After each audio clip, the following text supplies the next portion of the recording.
Mimické svaly hlavy.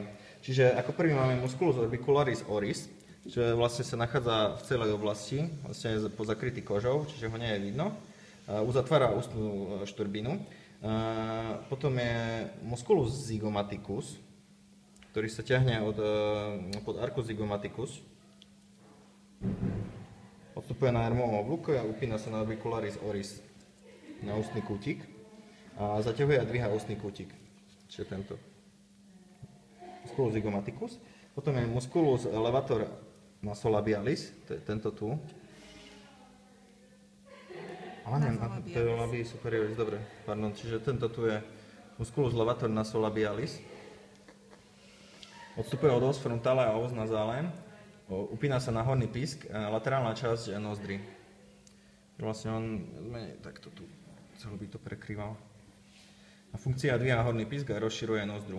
Potom je musculus levator labii superioris, čo je toto tu, tenké svalové brúško.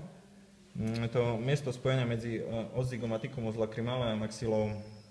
Čiže vlastne to by, celý by ho bolo vidno ešte pod týmito povrchovými vrstvami. Potom tento tu v strede je musculus caninus. Vstupuje vlastne na maxile, upína sa na laterálny obvod nozdry, funkcia rozširuje nozdry. Potom tento tretí je musculus depressor labii superioris. Odstupuje roztrálne od tuber faciale, upína sa na horný písk a funkcia stiahuje horný písk. Potom musculus buccinator,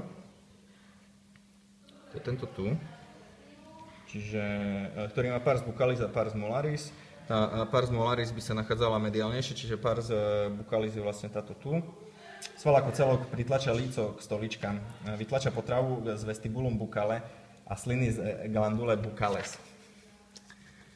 Potom musculus mentalis, ktorý vlastne tu pod kožou by sa nachádzal.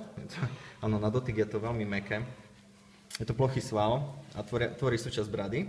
Vonkajšia plocha pars incisiva mandibule odstupuje. Upína sa na musculus orbicales oris a dolný písk. Funkcia stiahuje dolný písk. To som si hovoril, že to nie.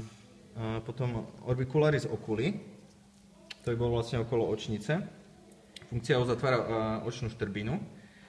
Musculus levator oculi medialis u iných živočíchov vlastne